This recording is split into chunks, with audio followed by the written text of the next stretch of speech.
A revelation shakes the marble halls of Washington. Jasmine Crockett, the firebrand congresswoman known for her fearless cross-examinations and razor-sharp rebukes on the House floor, has just pledged a jaw-dropping $12 million to fund child-feeding programs across the United States. Not campaign cash, not a PAC war chest, not some ambiguous foundation money.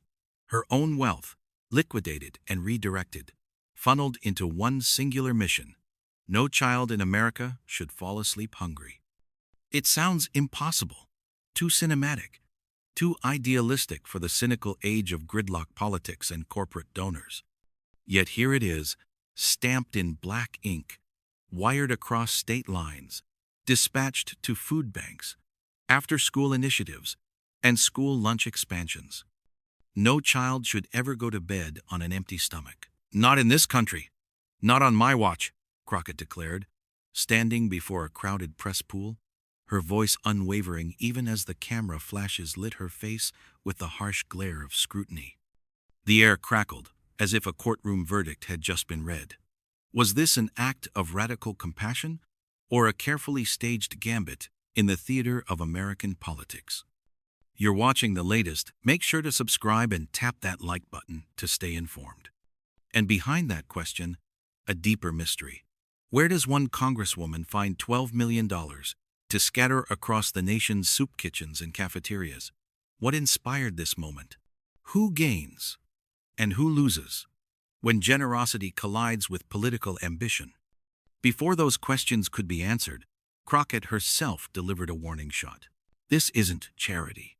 This is a reckoning. A country that lets children starve is a country flirting with moral bankruptcy. The network scrambled to air the footage. Anchors dropped their pre-written segments. Twitter ignited. The public, weary of headlines about indictments, shutdowns, and billionaire buyouts, suddenly leaned in. And so begins a story that refuses to sit quietly in the background. The anatomy of Crockett's gift is not a simple tale of money changing hands. It is an X-ray of America's hidden fractures. To trace the $12 million is to map the contradictions of a country that builds rockets to Mars while leaving children to whisper themselves to sleep with empty stomachs. $3.5 million flows to Feeding America, the nation's largest hunger relief organization. Step inside one of its warehouses and the paradox becomes vivid.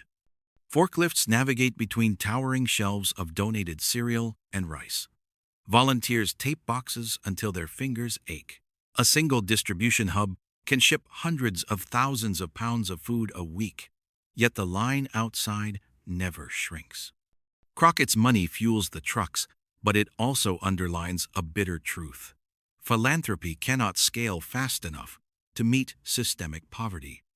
$2 million lands in Texas schools, where cafeterias quietly ration cartons of milk, split fruit into halves, and stretch meatloaf with breadcrumbs. Crockett's funding means yogurt on the tray, fresh vegetables on the line, and teachers who no longer pay out of pocket to keep kids fed. Yet the irony cuts deep. Why should a congresswoman's private fortune be the safety net for public education? Is less than #0. 3 is greater than.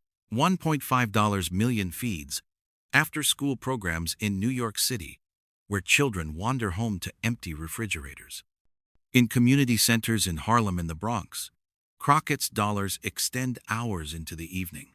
Dinner, spaghetti, chicken, greens appears where silence once ruled. Crockett tours one such center, crouching to eye level with a 6-year-old boy spooning macaroni.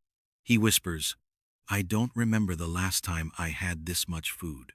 The cameras roll. The image is cinematic, but the hunger is not staged. And then comes the midnight plate, Crockett's boldest experiment. $5 million to keep soup kitchens open until dawn. Imagine a mother leaving her hospital shift at 11 p.m. to collect hot food for her children. Imagine janitors and Uber drivers eating together at midnight tables. If we accept night labor as essential, Crockett said, then we must accept night hunger as immoral. You're watching the latest. Make sure to subscribe and tap that like button to stay informed. The symbolism is haunting. America sleeps, its poorest work, and Crockett dares to feed them under the moonlight. Crockett, speaking in Dallas, addressed this personally. We spend billions to send rockets into the stars, yet children in East Texas whisper themselves to sleep with stomachs burning. The cruelty isn't just neglect, it's silence. Silence, indeed. Politicians have long treated hunger as an unspeakable blemish, an issue too domestic to score international points, too unglamorous to decorate a campaign stump speech. But by dragging it into the floodlights, Crockett turns an everyday injustice into a cinematic confrontation. Cue the opposition. Conservative commentator Ben Shapiro wasted no time. On his podcast, he dismissed the act as a vanity stunt, sneering that $12 million is a rounding error in the federal budget. This is cosplay philanthropy, not systemic reform. Fox hosts fumed. One declared, if Crockett really cared, she'd legislate, not grandstand with donations. But here lies the paradox. Donations move faster than legislation. Food banks cannot wait for bipartisan consensus to thaw. A child's hunger doesn't pause until the Senate whip count reaches 60. Crockett's act is not a replacement for policy, but a live-action interruption, an unignorable gesture carved into the national feed. Her critics ask, is she buying goodwill for a future Senate run? Is this a political down payment, wrapped in altruism? You're watching the latest. Make sure to subscribe and tap that like button to stay informed. Her allies answer differently. Maybe motives don't matter if bellies are filled. Cameras followed her into shelters. A shot captured Crockett crouched at eye level with a 6-year-old boy in Detroit, spooning macaroni from a styrofoam tray. The boy whispered, I don't remember the last time I had this much food. Journalists call the scene too perfect, too cinematic. But the hunger is not staged. One doesn't need lighting gels to witness ribs protruding from a child's shirt. The crescendo comes with numbers. $12 million. Covers millions of meals. But zoom out, and the portrait darkens. According to the USDA, over 13 million children in America experience food insecurity. Crockett's donation is a drop in the ocean. Yet drops create ripples. The public discourse shifts. Suddenly, hunger is headline news, not a hidden line in a policy memo. Behind the curtain, strategists whisper about the Crockett Doctrine, a theory that politics can no longer ignore the optics of morality. Where other lawmakers dodge, she lunges, wielding philanthropy like a sword. But the sword cuts both ways. She has dared Wall Street, Silicon Valley, and Capitol Hill to answer one simple question. If one congresswoman can give away $12 million, what excuse remains for billionaires who hoard hundreds of billions? The silence of that unanswered question may echo louder than the donation itself.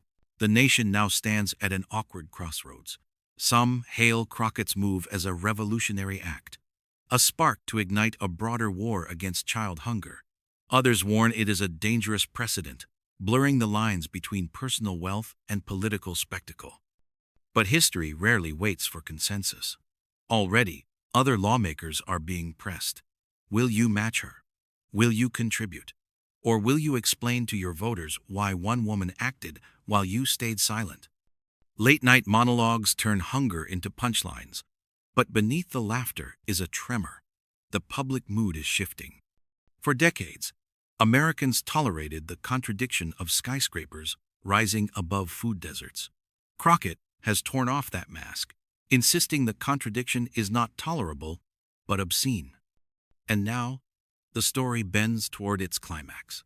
You're watching the latest. Make sure to subscribe and tap that like button to stay informed. In Los Angeles, a press conference unfolds. Crockett steps forward. The backdrop, a mural of children painted with oversized spoons. She holds up a single paper plate and says, "If this plate can be filled tonight because of $12 million, then tomorrow it should be filled by a nation's will. I've done my part. What about you? The crowd erupts, half in applause, half in questions shouted into the night. The cameras cut away, but the question lingers. Not all stories end with triumph. Some end with a dare, a provocation left hanging in the public square. And so this report closes not with an answer, but with a reckoning. How many empty stomachs are we willing to accept in the world's richest country? The numbers cannot be spun. The children cannot be ignored. And now that Crockett has placed her wealth and her credibility on the line, the next move belongs to America itself. What do you think? Bold leadership or dangerous theater? Drop your thoughts in the comments. Don't forget to subscribe for more stories that peel back the curtain and challenge the narrative.